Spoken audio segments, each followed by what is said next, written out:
everybody, thank you for joining me again. Today I'm going to work on a little bit something different. I'm going to use a piece of heavy duty watercolour paper, a little bit of bubble wrap and some watercolour inks along with some acrylic paint. So we're going to do a little bit of a mixed media work today. First thing I'm going to do is I've put some of the paint, as you can see, onto a palette and I'm just rubbing it gently over the bubbly side of this bubble wrap. A little bit like putting butter on your toast. I don't want too much because I just want to add a few little effects onto the centre of this paper. So I'm very gently just tapping it down. And that has worked really well. So I'm going to put a couple of other little areas as well. There we go. Put one at the side, just at the top. And we'll put that last little bit just to balance that quite nicely. Lovely. That's really effective. And I think it just needs a little bit more just to bring it together. So I'm just going to use this acrylic gold pen. And I'm just going to draw some very, very gentle flowing lines. I'm not disturbing the paint because obviously it's still wet, and I'm just going to add in a few little very organic sort of lines, just free flowing, just to add a little bit of interest. Okay, now here we are, it's completely dry. So the first thing I'm going to do is, using a soft paintbrush, I'm just going to wet some areas around this centre. I am consciously leaving some gaps. I've noticed that in my work, the hardest thing I find is actually to leave white space. So I'm consciously just putting it in different areas. And I'm just going to drop this lovely pale sort of sky blue colour. I put all the colours into the description for you. Just where it's wet, you can see where I've got the gaps. And I'm just going to pull it around with a wet brush. And I can go over the gold acrylic paint because it's completely dry. And what happens is it actually repels the watercolour. The watercolour can't stick to it, so it still pokes through. It makes an interesting effect. So still conscious of leaving white gaps. And I'm going to go in with this grey colour.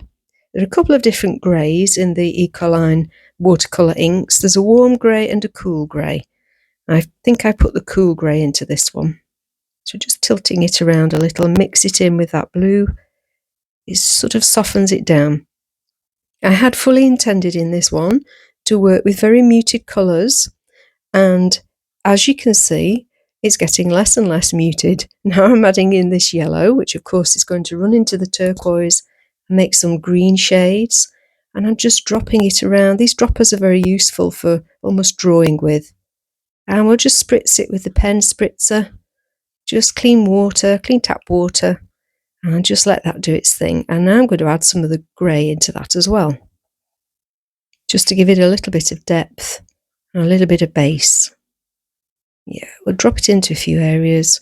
This is the lovely thing about working with abstracts. You can put it where you want. And even though it's watercolour, it does stain quite quickly, but you can still lift it out a little. So tilting it to make it flow. And I'm just going to use the silicone blade just to push that ink, just as I would with acrylic inks, using it for the watercolours instead. So again, I want some organic shapes. I want some movement, some gentle shapes, something that echoes those pen lines that we put in. A little bit more turquoise. That's where the green shades should start to develop. Let's pull that out a little bit. It's really good fun. It is just about enjoying the creative process. This is something that we can all have a go at. Obviously at this point, yes, you can see I'm working in landscape mode, but it may not stay like that. We'll see how it goes. Now I'm adding a little bit of titanium white acrylic paint with the metal blade just in a few selected areas. This will soften down the inks. They're still a little bit wet. And I can put a little bit of gold over the top, just a little bit of shine, and I like to graze it across that paper. You see the effect as it catches on the tooth of the paper, and it's showing the inks through. Really pretty colours. Now let's add a little bit darker. You can see, as with all watercolours, once they start to dry, they do pale a little bit. Now I'm going in with one of my favourites. This is Indigo Blue. Just adding that lovely bit of movement.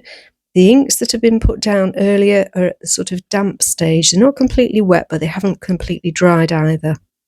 This is a really lovely point in any painting. Let's just tickle those around, mix them in where I want them.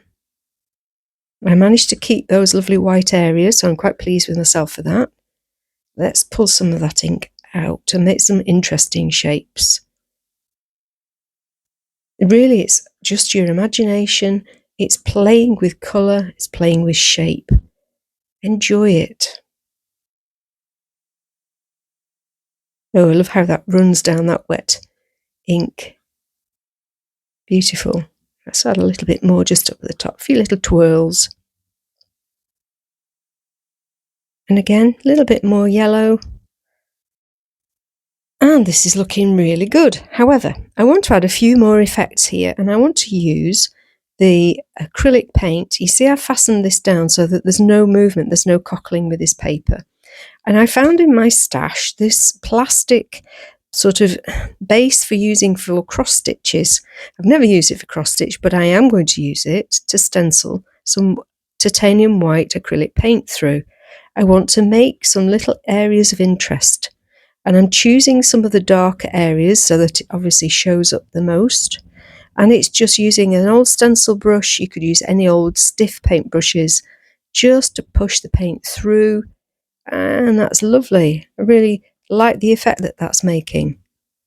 Again, just pushing it through in a few areas. I'm not doing too much of it. I just want to break it up. Add that little bit of almost a structure in this very organic flowing shape. And as you can see, I have actually turned the picture to a vertical or a portrait direction now. And I'm just going to add a little bit more gold paint, just grazing it across the surface. And this is what we are left with, and I'm really happy with this. It reminds me of Under the Sea. I hope it will inspire you to also have a go with watercolour inks and a mixed media. Give it a try and let me know how you get on. I look forward to joining you again soon. Many thanks for watching. Keep painting. Bye for now.